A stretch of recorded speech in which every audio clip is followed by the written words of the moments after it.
The wealthier people I find that invest with us, the more sophisticated, let's just say, are usually the same people. They're investing not really in the deal as much as they're investing into the operator, into the team. So like Julie, if I'm investing in one of your deals, even you're going to have partners that are running the deal with you, but I'm investing into you and I'm investing into the knowledge that you have, your track record.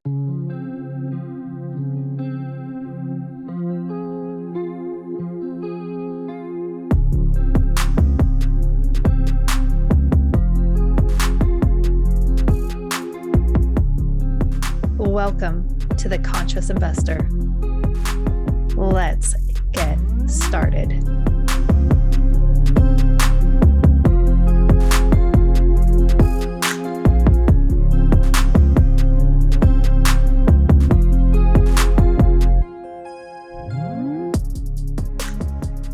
Conscious Investor, welcome back as always. And as always, I want to encourage you that if you are gaining value from the Conscious Investor podcast or any podcast, please make sure that you go and leave an honest rating and review.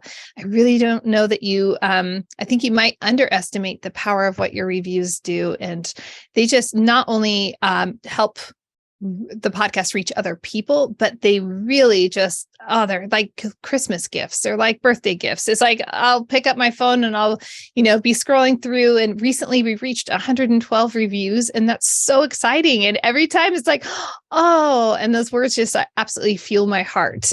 Remember, podcasting, it's absolutely fun. And I absolutely love podcasting and serving you in this way.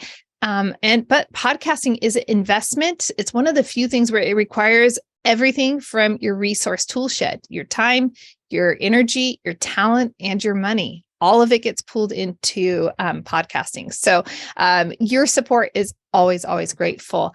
Well, today I am joined by a super cool person who has so much real estate experience, from active experience to passive experience, and lots of different asset classes. And you've noticed that the episodes kind of around this particular episode, we've been talking a lot about different asset classes, right? Different types of real estate that you can invest in. And so I'm so excited to have Charles with me today. And by the way, he also has a podcast. So I want to make sure, as we're talking about podcasts, that you go and check out Global Investors Podcast and make sure you listen to some episodes and then leave an honest rating and review and, and support that show as well. All right. Well, it's time. Charles, so excited to have you on The Conscious Investor. Thanks so much for having me, Julie. This is going to be fantastic. It really is. A lot of people have, let me put it this way. You have a very different real estate experience than a lot of people. You've really invested over, almost 2 decades now of investing experience. And that longevity is rare. A lot of times on podcasts, we'll hear people and they've been investing for maybe the last 3 to 10 years or something, unless you have that anomaly, because so many people have, I figured it out and now I'm investing in real estate, and it's this, kind of new thing, and it's not a new thing. And I'm really excited to have someone with so much, just such a breadth of knowledge on the show today. Thank you. Yeah, it's great. I'd love to share all my experience with your whole audience. Yeah. Normally, I don't go into backstories too often, but I think that by nature and way of all of this saying, hey, you've got longevity, can you just walk us through what seriously, Conscious Investor, is this the first time I've ever asked this question? This is great. Can you tell us about your, real estate origins and your backstory leading up to now? So very quick overview. So I grew up in a real estate investing background. My dad was a multifamily investor. His first property was a 6-family back in the early 80s. So he self-managed, and he got that up to, with a partner, about 100 units, no syndication, just that they own themselves. They were mainly in D, C- areas initially, and he started buying in better areas. And so you can imagine the management issues he had. Never had a third-party management. He always had his own management team himself that he had put together. I started investing in 2006 in multifamily with a 3-family. Now they call it a house hack, but back then it was just like getting most of your mortgage paid. And then a couple of years later, bought another 3-family, then bought a commercial property in like '09. Managed them all for 6 years myself. I moved down to Florida. I put a third-party manager in place of it. And recently we've sold all of our small properties that we have and just focusing, since 2018, we've been focused on just acquiring properties through syndication. And then, I sold the portfolio of all of our smaller properties in 2022. That's exciting. 2022. So did you beat the interest rate hikes? Did you close before all the mayhem? I got him under contract beforehand, and he was the buyer was working with a credit union that had rate locked him for like 3 months because he kept on having delays, and the credit union kept on having delays. And I was like, listen, like these interest rates are going up. And he's like, no. I guess he got it like he was able to get 20% down, 5.5 for 5 years on a 5/1 loan. So he did great for what he was doing for small multifamily. So because he had the relationship with the credit union, which is so important because someone off the street is not getting that deal. Wow. Now, have you ever been on the receiving end of that, of getting a better deal on your financing because of the relationships you've had? When I was financing a commercial property, this is usually I found it with smaller, under $1 million, where you're going to banks directly, and you have properties that are 5+ units. So you're in that commercial realm, but you're smaller than the agency debt, like Fannie Freddie, which is usually $1 million minimum. And that's when you're going to go to your local banks and credit unions. And that's where you're really going to find what I've found, the deals, and it's all off relationship. And you can reach out to them. You find out who has the appetite for properties that you want to buy or refinance. And then you can start building the relationship there. And that's when you reach out to them. And that's where, we usually do, 30% down or 25% down, like as in this buyer's situation. And he's getting it 20% down. And when he sent me all that term sheet initially, I was like, that's pretty aggressive, but he already had like 60 units he owned in that area. And this was just going to add on top of it. So I'm like, well, for the credit union, that's pretty much printing money. You know how to run them. You have a good management company, all this kind of stuff. And it's so, if you have that to show, it makes it so much stronger for you. Wow. That's really true. Honestly, when I first started investing in multifamily, I lost a deal because my friend who was also bidding on it, and I didn't know it, but it's fine. It was smaller. So it was like 19 units. So, it's not like we're trying to do this huge syndication. It's just a small thing. And I just remember, she ended up getting the deal because she was local and had local relationships and was able to get better financing terms. Yeah. So it really is a lesson learned. Now, why did you choose to sell off, these 22 single family? I sold off portfolio. Yeah, I sold off our small portfolio mainly because, like, first of all, they're all like C-class, and we're really transitioning fully into B- and above type properties. It's just a much better renter demographic, and I feel that's the normal timeline for investors. They start with less than ideal properties, and then as they go, they're getting into better properties because they realize what they're doing. Same thing with my father. It took him a little longer, but now he'll invest in our syndications as well. And now, so mostly his whole portfolio is in all B class, the majority of it. So it's just when you're looking at C class, and I had a mentor tell me, he's like, average C class person has like $400 to their name. That is not somebody that's going to be able to even hold off 2 weeks in a regular apartment if they don't have their job. So that's not, it's terrible, but it's also not who you really want to be, not investing your money in, and then also not really investing your investors' money into something like that, where there's not any type of reserve, where the better the tenant, where we call, like in commercial, they'd call it a credit tenant, someone that actually has credit and actually has finances and reserves if something happened. They can weather 3 months or something if they lose a job, between jobs, whatever it might be. Yeah. And, conscious investor, this is something, although we're talking a little bit, here on the active side of things, that right there is pure gold when you are reviewing any passive investment that's coming across, through your email. Like, reviewing, hey, what class is this? And taking this type of information into consideration can really help guide and direct how you are investing. I Right. love that. Love that. So, so you have this, what a great experience. But I always like to ask what your favorite asset class is. I would definitely say multifamily, and I would say multifamily B class. B class properties, I would say, is the best because I think it's the most. You have people, no matter if you own a property now, most people have lived in a B class property. I think less so have been in a C class, and it's you're dealing when someone can't buy a house as it is now because the interest rates are high. They're going to be in that B class before they make the jump into their own house. When times are good, a C class tenant will be going into B, and when times are bad, an A class tenant will go down into B. They're not going to go. You're not going to see A class tenants go to C class tenants. You know what I mean? In most situations, even though when there's a pullback, you usually have C class gets hit the hardest. Those are the jobs that are more expendable, and usually have people that are much more skilled with unique skill sets, adding more value for what their business or job is in the B and in the A class apartments. So, yeah, agreed. It's the unique class.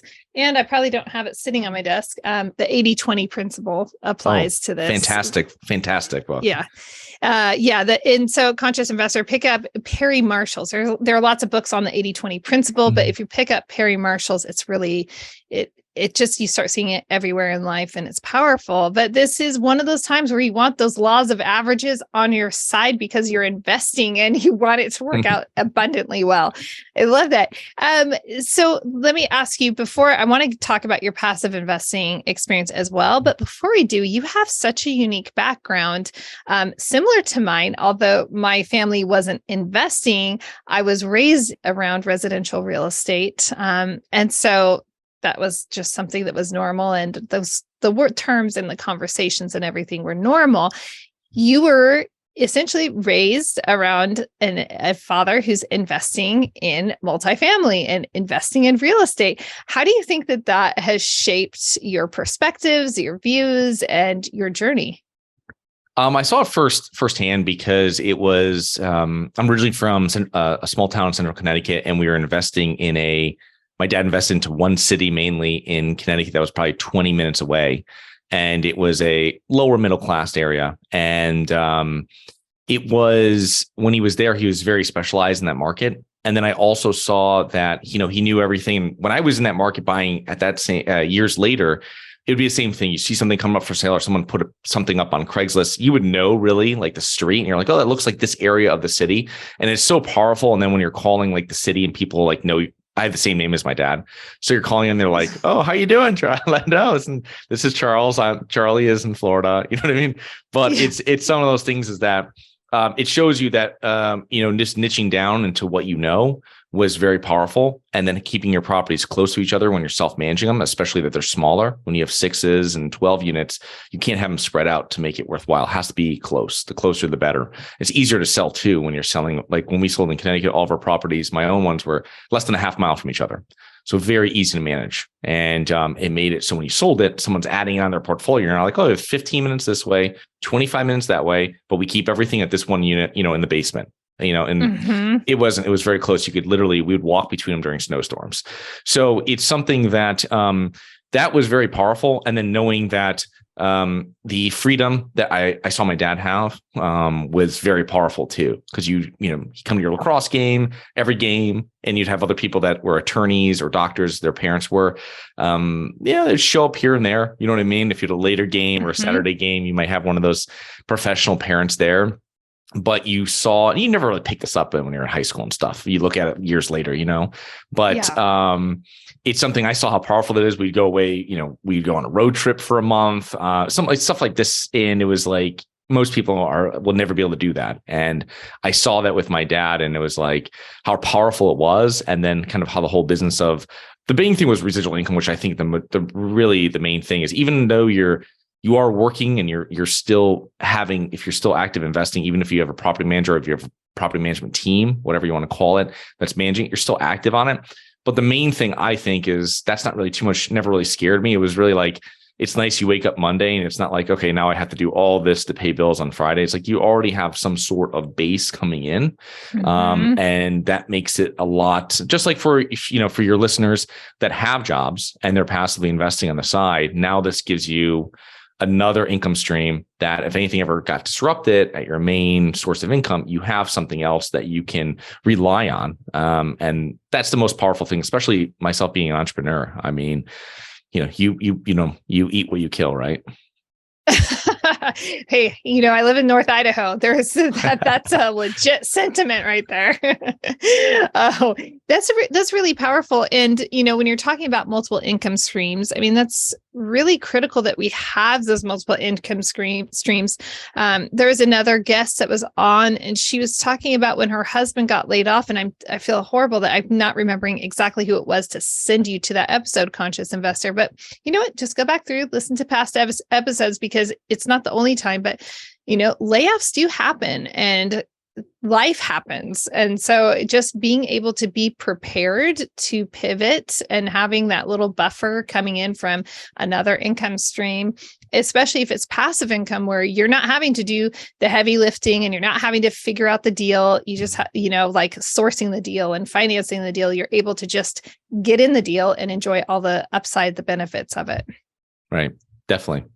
Yeah, that is so cool. It's just amazing. I think that there are a lot of active investors out there who are hoping that their kids get involved in, investing in real estate in some capacity. And so it's very unique and special to be able to ask you those type of questions. And I want to echo that. My husband and I are both, we have our own companies. We have separate companies. And so anyhow, I mean, it's beautiful to be able to go to kids' football games or musicals or whatever it is, I mean, it's winter time in North Idaho. I have Fridays blocked off. I will be snowboarding with my kids on Fridays. I couldn't do that if I were in different professions, or it would be more complicated, but those are, the special perks of being able to say, I get to call my shots. Yeah. Yeah, that's definitely it. And I think most people that if they could choose it, it would have, because that's kind of my goals, is having freedom and autonomy. And it's a much simpler, but also much more powerful, especially when you start having a family and, loved ones and stuff like that. Yeah, big time, big time. Well, let's talk about passive investing. The conscious investor loves passive investing. Conscious investor, I know you love your job. So, let's get some tools for our what's your experience been like as a passive investor so far? So I've passively invested. I passive invest in many different things. I was telling Julie beforehand, I probably invest in more deals passively than we do as general partners. I invest in everything from most of my passive deals are on multifamily. But I invest passively into like self-storage. I've invested in mobile home parks, invest into ATMs. I do a lot of angel investments through funds and then through specific into businesses one-off. So I love passive investing. It's fantastic, especially, and I see myself invest when I invest into angel investments. I don't know that as well. And I've only been doing it for a handful of years compared to real estate, which I really know what to look for. And I really know stuff that makes or breaks a deal for me. And when you're looking at it, I'll never be really an angel investor putting together a fund. But as now I know what my investors are looking for and what they want to know and get educated on before they make an investment into real estate. So it's kind of interesting knowing how everything works, but knowing that I never really want to be on that side and become an expert there. I really just want exposure, let's say, into something like that. But I don't want to be doing all the due diligence that goes through with it and everything that as a passive investor are just able to review and then put our money in, sign, and then just hopefully receive, regular distributions. Yes. Wow. Okay. Well, what are you looking for? If the conscious investor may not have placed an investment, it might have been a while, or they might be placing their first investment. What are some of the things that you are looking for with multifamily investments? That's a great question. I would say number one is I'm going to look at the state and I'm going to look at the city, and I want landlord friendly everything. So landlord friendly states. I want landlord friendly cities. I want cities that are growing. So, you can do a lot of this by just going to like Best Places and, a bunch of other different websites that are free out there. You don't have to pay for any memberships, and you can just see the growth in that area versus the US average. I want to see so it's really, once you figure out the state, the city and the states where it's growing, jobs are coming in, people are coming in, then you're really looking for, you're going to start like niching down into what you're doing. So it's really like, you're going to get into the neighborhood and you're going to see how far this is to where jobs are. What kind of jobs are actually coming in? Are these high paying jobs, or are these, are these just lower income jobs? You really want to make sure, because who you're renting to, and we're probably all looking for people that are making $50,000, $65,000 a year to move into B-class properties that probably have a household income of $90,000, $100,000, something around this. That's really what you want to see in that area. I want to see people putting money into the area. I want to see national retailer. I want to see Starbucks. I want to see Starbucks everywhere. I never want to see Starbucks so much until you start looking at multifamily. How far is Starbucks from this place? Because that's where people with making six figures household income will be going. And Starbucks has done a lot more research than we have on their area before they sign a 25-year lease. So the thing is, these are the different things I want to see around there. I want to see that there's other construction going on in the area. We just finished purchasing a property in Dallas, and there's like a shiny new 300 unit one nearby. And you're like, oh, I love all this. And there's a Starbucks a mile away and all these different things that you want to see. And you're just like, there's money coming in here. And now we're buying a property that's 30 years old, and we're getting it at a discount. And now this is going to be a very solid place to park investors' money and our money for many years to come, because there's people coming in here and they can't afford the new 300 units. They're going to be moving into our property. And that's updated, but it'll never be obviously a brand new 2022 property. But so that's really what doing it is. You start kind of larger and you come down, and then you're getting into the neighborhoods and you want to be close. There's like a fine line between, I guess, being close as a renter to a lot of conveniences and like the Costco or whatever it might be, but not being next to it. You know what I mean?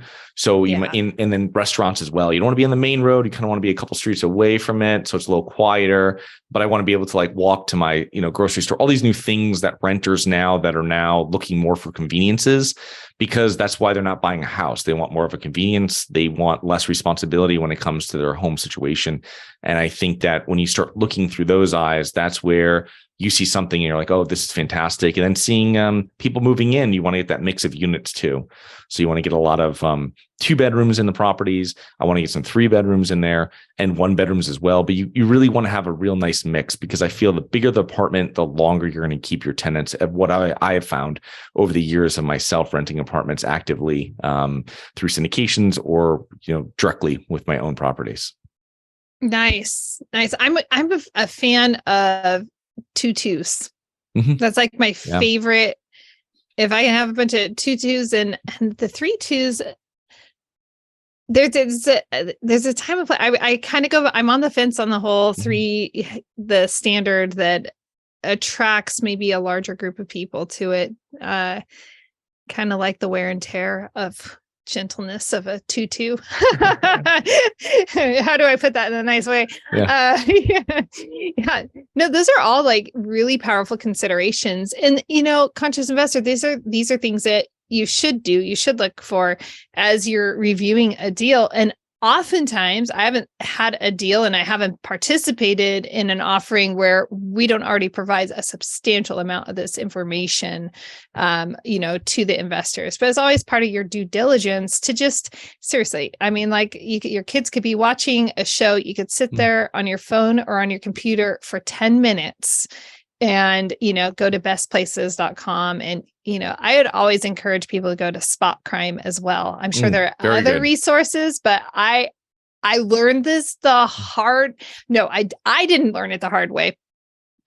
Somebody invited me to a deal in Denver, and that's where my family, my children were born. So I know Denver well enough to know good streets, bad streets. And I looked at the main street, right where this, I'm like, Yeah, that's not a good street. And I told the person I was speaking with, I'm like, hey, listen, you should see a red flag because of this main street that you're like just off of. And so I pulled up spot crime, and it's like fists, handcuffs. Yeah, fists. That's the thing. Yeah. It's the fists and the handcuffs are really, I mean, there were some spray cans, but I mean, I always like to look at, let's just look and see what's going on, especially if you as an investor are not near that area. You just want to look and double check the crime. And if you see a red flag with a crime, then ask the operator, ask the sponsor team, like, hey, what do you guys know about it? Because it can look one way, and then in reality, it might actually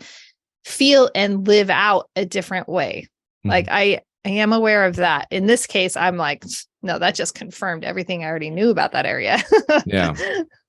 Yeah. And that only goes back like a week or two, doesn't it? That spot crime thing when you're pulling it up. So like, it's all recent. It's not like from like a year ago or something. I mean, you can figure it out. So you're looking at it and you're like, man, that's on the property too, or that's like the property next to it. And you're like, geez, you know what I mean? So it's very recent information. So that's definitely there's so many different free sites like that you can utilize when doing your due diligence, that you don't need to be any type of, it's a very simple business model. You know what I mean? You're buying property in good areas, growing areas.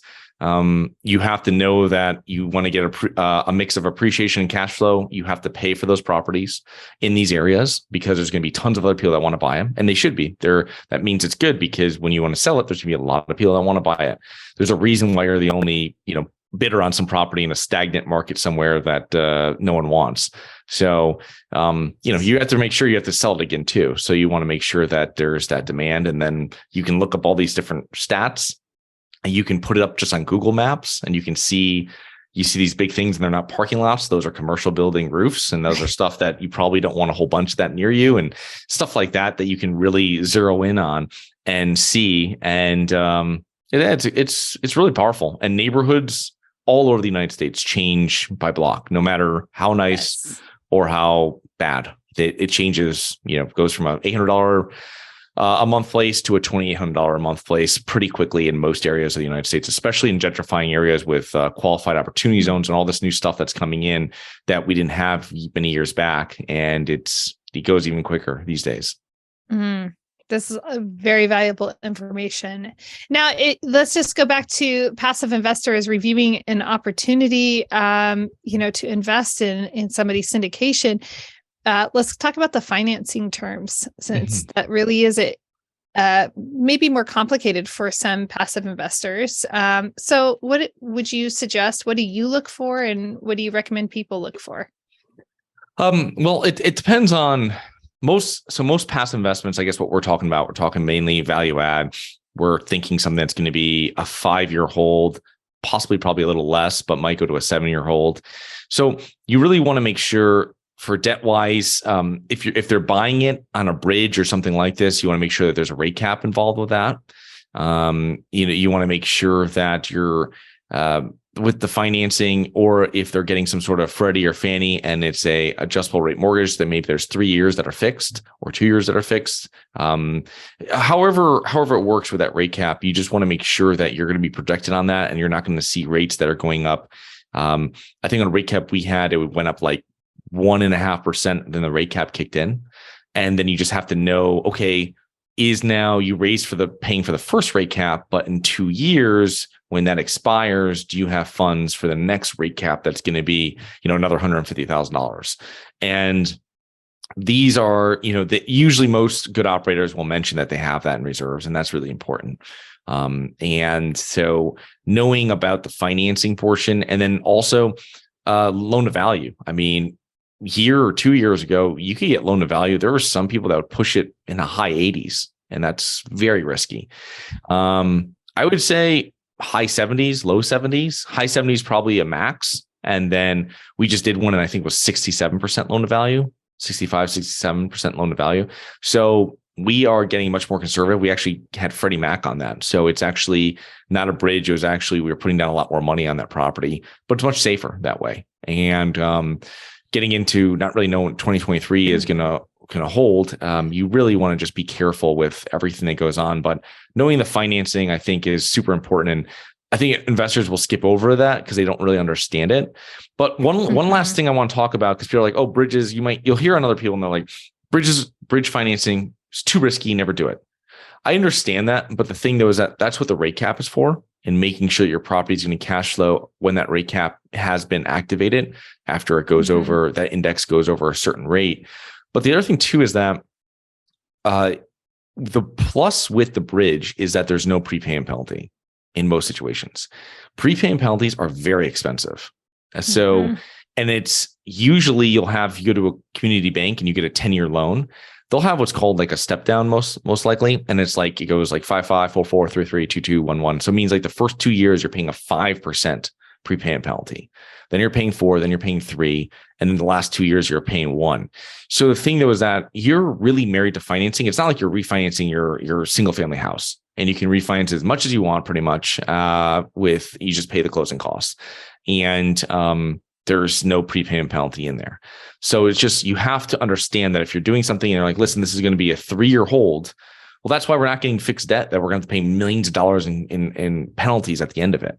And then there's all their complex like yield maintenance, prepayment, and all this kind of stuff. So the prepayment penalties, you have to work that into the financing and understand why that syndicator has chosen that type of financing.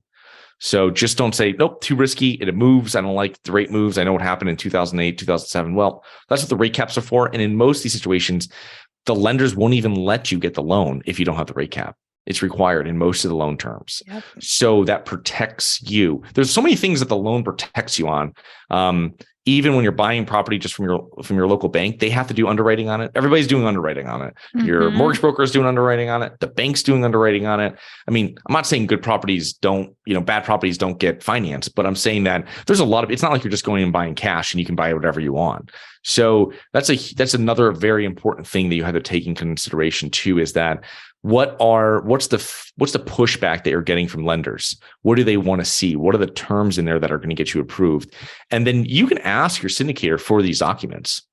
I furnished the loan approval letters and stuff like this to our past investors that asked for it, and to some other ones that are like, well, send me over these documents on this or that. And I just sent it over and they can read it. And it says in there, we require that you have a 3-year rate cap. You know what I mean? Or a 2-in-1, whatever it is, or 2 with a reserve for the extra 2 years. So these are things that really protect everybody. They're protecting your investors. They're protecting the lender. The lender doesn't want to take the property back, especially like Freddie Mac, Fannie. They don't want to take it back. They take back like less than 1% of the properties, I think, in 2008. So they're lending money and they don't want to get it back. They just want money back. So the thing though is that they want to make sure the deal works. So when you're investing into a deal like that, you understand if this is what the due diligence has been done. I think it's a little riskier with some of the bridge lenders, but how you do that is how fast are they, like how with value add, the plus is if you're able to increase the cash flow, the sooner the better, because that will increase the value, which will drive down your loan to value. So even if you're buying at a 77% loan to value, as they start increasing rents, turning units and doing renovations, just taking care of lowering expenses that should have been done at the property, that's like little by little lowering that loan to value, making your property even more valuable and easier to refinance. God forbid that there is something that happens like a 2008 or 2009, and now you have a 60% loan to value property, much easier to refinance than an 85% loan to value. So a little long-winded there, but just a couple of things I look at in the financing.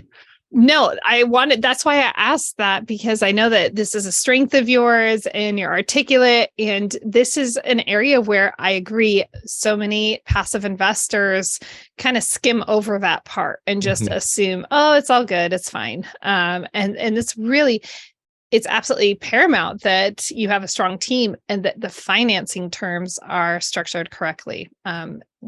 Setting everything up from the very get-go is the right way is critical. Yes, for sure. Definitely. Wow. Well, Charles, we're going to have to start wrapping up, which is always a sad moment in this show. But, I'd love to know, any other advice that you would have for first-time passive investors.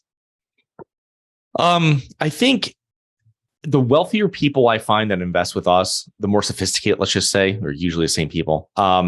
They're investing not really in the deal as much as they're investing into the operator, into the team. So like Julie, if I'm investing in one of your deals, Even you're going to have partners that are running the deal with you, but I'm investing into you, and I'm investing into the knowledge that you have, your track record. Same thing is like when I do an angel investment, I'm investing into a fund that is investing in all these companies. I'm investing into their track record, their knowledge, and knowing that they're telling me and being transparent with me. And so that's really important that you invest in separate deals. And my dad years back invested into something that was non-real estate, lost his investment, and then invested again with them, and it lasted for like 30 years. So he was investing into the actual syndicator, the operator, not so much in the deal. And you can do your due diligence on it, and you can find stuff. And you're like, wow, the crime is so high in this area. I'm just not going to say, I'm going to say no. But I think it's, you just really vet and develop that relationship with the group and really invest into them, and know that that's really what it is, that that's really where you're putting your money with the syndicator, not just in the deal. Yeah, I agree. I mean, like I always say, you have a great deal, wrong operators, that deal's not going to do well at all. A poor deal can do amazingly well with the right operators. So key. That's one of my soapboxes right there is, really knowing who it is that you are partnering with. So, gosh, Charles, I'm so grateful for your time, and I appreciate you coming on The Conscious Investor. How with you? So I would say one of the easiest ways to get in touch with me, my company is called Harborside Partners. It's harborsidepartners.com. If you're interested in passive investing, we have a passive investing guide there, and you can download it. Just go to harborsidepartners.com. You can download that. If you're interested in getting in touch with us and getting on a call with myself or one of my partners, fill out the investor form as well. But download our passive investing guide, and it goes through what we use as a template for reviewing deals. And so you can learn about how you can vet deals and sponsors yourself. That's gold right there. Absolute gold. Thank you so much, Charles, for coming on the Conscious Investor podcast. And to you, amazing conscious investor, thank you as always for your time. I am confident that this type of information, everything that Charles has, just walked us through, is serving you really well. And imagine where your family could be. I mean, you look at the legacy that Charles has, just by nature of his dad was investing, and now he's investing. And so, whatever it is that you're choosing to do, you have a more powerful effect on the people in the world around you than you realize. So, don't be complacent, take action. Don't let fear inhibit or prohibit you from taking that next step to get you to where you want to go. Until next time, live big, love bigger, and do great things. What's the big deal about investing in apartments? Why is it better than investing in a slew of single-family homes? I've compiled a lot of information on why investing in a multifamily, also known as apartments, will help you reach your investment goals. Head over to 3keysinvestments.com and download the Why Invest in Multifamily guide today.